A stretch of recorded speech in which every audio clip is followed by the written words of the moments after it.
ನಮಸ್ಕಾರ, ನಾನು ನಿಮ್ಮ ಲಕ್ಕೇಶ್ ಯಶ್.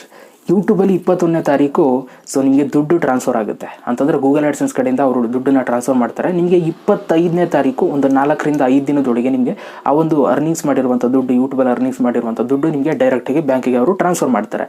ಓಕೆ, ಇದೇ ತಿಂಗಳು 21ನೇ ತಾರೀಕು ಎಲ್ರಿಗೂ ಕೂಡ ಮೇಲ್ ಬಂದಿದೆ. ಯಾರೆಲ್ಲ ಯೂಟ್ಯೂಬಲ್ಲಿ ದುಡ್ಡು ಮಾಡಿದ್ದಾರೆ ಅವ್ರುಗಳಿಗೆ ಹೇಳ್ತಾ ಇದ್ದೀನಿ. ನಿಮಗೆ ಮೇಲ್ ಬಂದಿರುತ್ತೆ, ನೀವು ಇಷ್ಟು ದುಡ್ಡು ನಾವು ಟ್ರಾನ್ಸ್ಫರ್ ಮಾಡಿದ್ದೀವಿ, ನೀವು ಅರ್ನ್ ಮಾಡಿರುವಂಥ ದುಡ್ಡು ಅಂತ ಮೇಲ್ ಬಂದಿರುತ್ತೆ.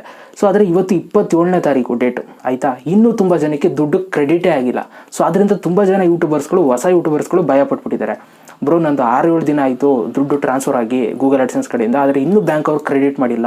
ಏನಾದರೂ ತೊಂದರೆ ಆಗಿದೆಯಾ, ನನ್ನ ಚಾನಲ್ಗೆ ಏನಾದರೂ ತೊಂದರೆ ಆಯಿತಾ, ಮಾನಿಟೈಸೇಷನ್ ಆಫ್ ಮಾಡಿಬಿಟ್ರಾ, ಅದು ಇದು ಅಂತೆಲ್ಲ ತುಂಬ ತಲೆ ಕೆಡಿಸ್ಕೊಂಡಿದ್ದಾರೆ. ಆ ಥರ ತಲೆ ಕೆಡಿಸ್ಕೊಳ್ಳೋ ಅವಶ್ಯಕತೆ ಇಲ್ಲ. ಒಂದನ್ನು ಅರ್ಥ ಮಾಡ್ಕೊಳ್ಳಿ, 21ನೇ ತಾರೀಕು ನಿಮಗೆ ಅವರು ಗೂಗಲ್ ಆಡ್ಸೆನ್ಸ್ ಕಡೆಯಿಂದ ದುಡ್ಡನ್ನು ಟ್ರಾನ್ಸ್ಫರ್ ಮಾಡ್ತಾರೆ. ಬ್ಯಾಂಕ್ ಅವರು ಅದನ್ನು ಕ್ರೆಡಿಟ್ ಮಾಡೋದಕ್ಕೆ 4 ರಿಂದ 5 ದಿನಗಳು ತಗೊಳ್ತಾರೆ, ಬಿಸ್ನೆಸ್ ಡೇಸ್ನ. ಓಕೆನಾ? ಈ 4 ರಿಂದ 5 ದಿನದ ತಗೊಂಡವರು ನಿಮಗೆ ದುಡ್ಡನ್ನು ಅವರು ಡೈರೆಕ್ಟಾಗಿ ಕ್ರೆಡಿಟ್ ಮಾಡ್ತಾರೆ. ಅದು ಡಾಲರಲ್ಲಿ ಬಂದಿರುತ್ತಲ್ಲ, ಅದನ್ನು ಇಂಡಿಯನ್ ರೂಪಿ ಕನ್ವರ್ಟ್ ಮಾಡಿ ನಿಮಗೆ ಕ್ರೆಡಿಟ್ ಮಾಡ್ತಾರೆ. ಆದರೆ ಈ ತಿಂಗಳು ತುಂಬ ಜನಕ್ಕೆ ಬಂದಿಲ್ಲ. ಯಾಕೆ ಬಂದಿಲ್ಲ ಅಂತಂದರೆ, ಇವಾಗ ನಾನು ನಿಮಗೆ ಬಿಡಿಸಿ ಹೇಳ್ತೀನಿ.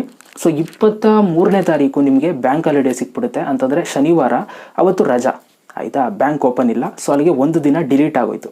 ಬ್ಯಾಂಕ್ ಅವರು ಅವತ್ತು ಕೆಲಸ ಮಾಡಲಿಲ್ಲ, ಅಲ್ಲಿಗೆ ಒಂದು ದಿನ ಎಕ್ಸ್ಟ್ರಾ ತಗೊಳ್ತಾರೆ ಅವರು ಕ್ರೆಡಿಟ್ ಮಾಡೋದಕ್ಕೆ. ಇದನ್ನು ಅರ್ಥ ಮಾಡ್ಕೊಳ್ಳಿ. 23 ಆ್ಯಂಡ್ 24 ಭಾನುವಾರ ಬಿದ್ದೋಯ್ತು. 26ನೇ ತಾರೀಕು ಗಣರಾಜ್ಯೋತ್ಸವ, ಅಲ್ಲಿಗೆ 3 ದಿನ ಬ್ಯಾಂಕ್ ರಜಾ ಆಗೋಯ್ತು. ಓಕೆ, ನಿಮ್ಗೆ 21ಕ್ಕೆ ಮೇಲ್ ಬಂದಿದೆ. 24, 25, 26 ಅಲ್ವಾ? 25 ಇಲ್ಲ, 26, 23, 24, 26. ಈ 3 ದಿನ ಡಿಲೀಟ್ ಆಗಿದೆ. ಆದ್ದರಿಂದ ನಿಮಗೆ ಬಿಸ್ನೆಸ್ ಡೇಸ್ 3 ದಿನ ಹೊಗೆ ಆಗಿದೆ. ಹೊಗೆ ಆಗಿರೋದ್ರಿಂದ ಅವರು ಇನ್ನೂ ಕ್ರೆಡಿಟ್ ಮಾಡಿಲ್ಲ. ಹೆದರ್ಕೊಳ್ಳೋ ಅವಶ್ಯಕತೆ ಇಲ್ಲ. ಇವತ್ತು ಅಥವಾ ನಾಳೆ ಅಥವಾ ನಾಳಿದ್ದು, ಈ 3 ದಿನದೊಳಗೆ ನಿಮಗೆ ದುಡ್ಡು ನೀವೇನು ಅರ್ನ್ ಮಾಡಿದ್ದೀರಾ ಖಂಡಿತವಾಗ್ಲೂ ನಿಮಗೆ ಕ್ರೆಡಿಟ್ ಆಗುತ್ತೆ. ತಲೆ ಕೆಡಿಸ್ಕೊಳ್ಳೋ ಅವಶ್ಯಕತೆ ಇಲ್ಲ. ಓಕೆ, ನನಗೂ ಕೂಡ ಇನ್ನೂ ದುಡ್ಡು ಬಂದಿಲ್ಲ, ಆಯಿತಾ?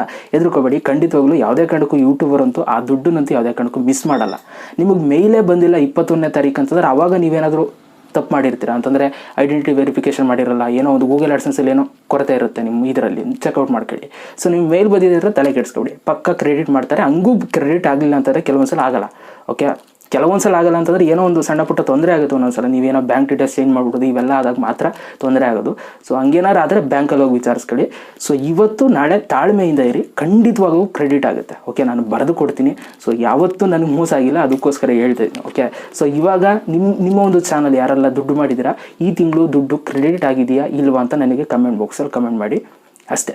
ಓಕೆ, ಎಲ್ಲರೂ ಊಟ ಮಾಡಿ, ನಿದ್ದೆ ಮಾಡಿ. ಗುಡ್ ನೈಟ್ ಎಲ್ರಿಗೂ. ಬಾಯ್. ಮತ್ತೆ ಸಿಗ್ತೀನಿ. ಎಲ್ರಿಗೂ ಬಾಯ್. ಜೈ ಹಿಂದ್, ಒಂದೇ ಮಾತಾಡ. ಆ್ಯಂಡ್ ಡಿಸ್ಕ್ರಿಪ್ಷನಲ್ಲಿ ಇನ್ಸ್ಟಾಗ್ರಾಮ್ ಲಿಂಕ್ ಇದೆ, ಫಾಲೋ ಮಾಡೋದು ಮರಿಬೇಡಿ. ಬಾಯ್.